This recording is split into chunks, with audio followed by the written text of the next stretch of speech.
Packing light makes traveling more fun. It lets you focus on the things you're doing, the places you're going, the people you're meeting, rather than schlepping around a whole bunch of luggage and wondering if you forgot your favorite fuzzy socks in the drawer at the hotel. I'm heading to Taiwan for a month, so here's how a minimalist packs for a month-long trip to balance portability and function. What's up, I'm Zach, and as you can tell by my very white and bright room, I've been a minimalist for the past 10 years, and I also travel a lot. I've even traveled for months and years at a time internationally, so here are some of my tips and practices that I do to make packing and traveling lighter and more fun. Before I even start packing, I have the mindset of taking just the things that I will absolutely use on a regular basis during my trip. I don't like to think about how much stuff can I cram into the 100-pound weight limit for my 2 check-in luggages. Rather, I think about what am I actually going to use, what do I need, because I don't want to have to carry it around and I don't want to have to remember packing it back when I'm going home. And it becomes a game for me to see how little stuff I can get away with while still being comfortable. There's no such thing as bringing something just in case, because I already have a good idea of what I'm going to do. And if I absolutely need something, it's already getting packed. If I don't absolutely need something, I'll make do without it, because not having to carry it around just in case, and having my entire luggage and my mind being lighter because I don't have to worry about an additional thing, is worth way more than bringing something just in case. My carry-on luggage is the first thing I'll pack because that tends to be the most important and most expensive stuff. I just pack everything into a backpack, and this includes my electronics, including stuff that I need for work, because even though I'm traveling, I'm still making videos, need to edit videos and all that good stuff. So I'm bringing my laptop, my headphones, mouse, cameras, microphones, all of that good stuff. And I'll also bring my Nintendo Switch for the flight. And also for not the flight, just because I'm somewhere that's not home doesn't mean I don't enjoy playing games anymore. I'm still gonna play games. This is my check-in luggage. It is pink and instantly recognizable, so I can scoop it right off of the carousel and not have to worry if I'm stealing somebody else's luggage. And it's only slightly bigger than a carry-on luggage. I like this because it limits me to what I can bring, to just paring it down to the bare essentials. When I'm going somewhere, I usually have 3 pieces of luggage, which are my backpack with all my work stuff and electronics, my check-in luggage with some other bulkier work stuff, bike tools that are also going in there, and this also contains all of my clothes. You'll see how I fit everything in later. And the 3rd piece of luggage I have is my bike bag. I normally take my bike when I go somewhere so I can ride around in a new place. And as a minimalist, it's a really good use of my money rather than spending money on bike upgrades to go somewhere and experience something and take a trip with my bike. Because stuff depreciates with time, but memories appreciate with time, and they grow fonder as you get older. Next, I'll pack all of my toiletries into a bag, the daily essential stuff, like my toothbrush, safety razor, nail clippers. I like to keep things into different categories in different bags so that it's really easy to pack and unpack. It keeps things that are similar together so I don't have to think about where I packed something. I always know where it is because everything is categorized in a different bag. I won't pack things like floss, toothpaste, or contact lens solution because that stuff is consumable and I can just get it at my location. And that way I won't have to argue with TSA about how half a bottle of contact solution is not a bomb. If you're liking this video so far, be sure to hit the like button and the subscribe button, because according to my YouTube stats, 70% of you are not subscribed. So subscribe to watch more content just like this. And then there's the clothes, which takes up the most space and probably takes up the most thought, and the place where people overpack the most. I'm only taking what I need, and it's still like 80 to 90 degrees in Taiwan, so luckily I don't need a bunch of jackets. So my clothes are going to be pretty light for this trip, even though it's November. The key for packing correctly with clothes is asking yourself how many clothes is enough? How often do you want to do laundry?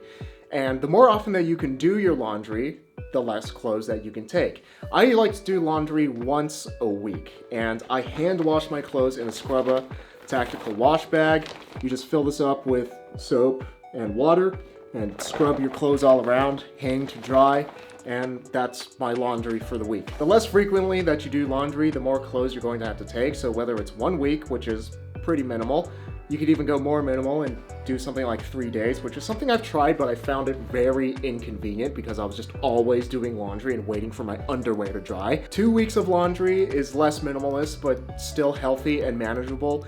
And if you're packing clothes for a month and you're only doing laundry once a month, in my eyes, that's what a home is for. When you're traveling, pack light. Keep your stuff at home if you want to do laundry once a month and be lazy. Once a week and doing a load of whites and a load of colors in this Scrubba tactical wash bag is plenty good for me. And because my closet is so organized, it makes seeing everything that I want to take with me really easily because everything is categorized. And the first step that I like to do is to just make a big pile so I can see how much clothes that I'm taking with me on my trip. I'm wearing this to the airport.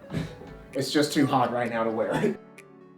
Unfortunately, I have to bring a jacket because we are fortunately taking more wedding photos in Taiwan. I'm wearing my suit pants to the airport. Here's all the clothes I'm taking. You can see my categories of t-shirts, button-up shirts, long sleeve button-up shirts, home clothes, socks, underwear, pants, and shorts, and accessories. I'm bringing 10 pairs of underwear because sometimes I forget to do laundry and I like to have some buffer so that I'm not turning underwear inside out or anything like that. I'm only bringing 4 pairs of socks, including the ones I'm wearing, because these are wool socks. You can wear them for up to like a month at a time. This is honestly more than I need. But if you wear them for like a day or two, they start looking dirty. They don't stink because wool is antimicrobial.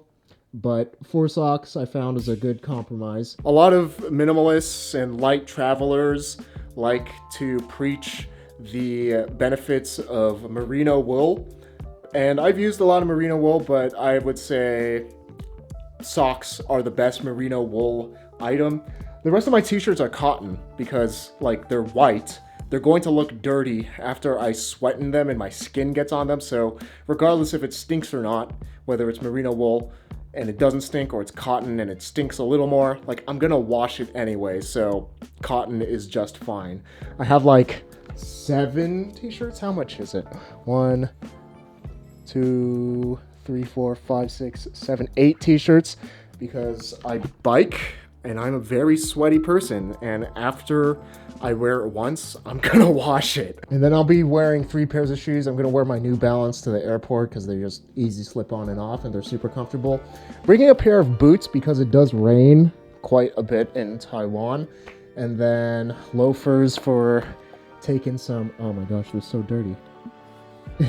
Loafers for taking wedding photos. Next thing I like to do is to neatly fold everything so that then I could put it into the luggage. Including what I'm wearing and counting all of my underwear individually, it's 44 items from my wardrobe that I'm taking with me for a month-long trip. And depending on who you are, that may be a lot. For a lot of you minimalists, you're saying like, oh, I could bring 10 items on a month-long trip, easy. Good for you.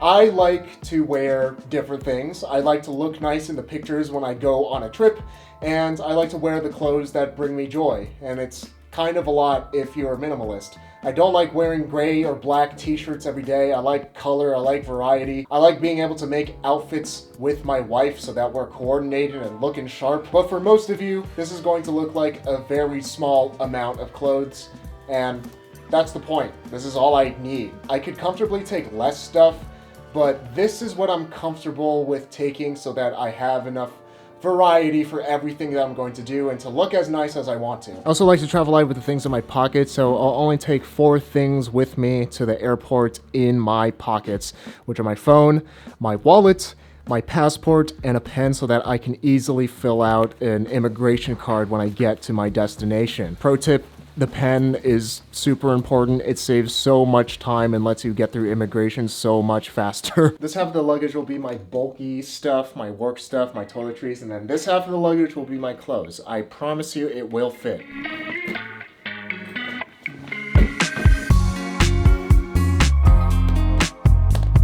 Just gonna weigh it to make sure. I would be very surprised if it is overweight.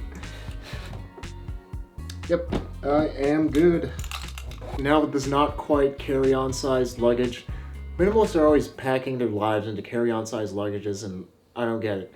But I can comfortably live for a month, probably 3 months, or a year, realistically. So with shooting, that took me about an hour to pack. If I'm not shooting a video when packing, it takes me maybe 30 minutes, and this is why minimalism is sick. If you like this video, be sure to check out this video on my men's minimalist wardrobe.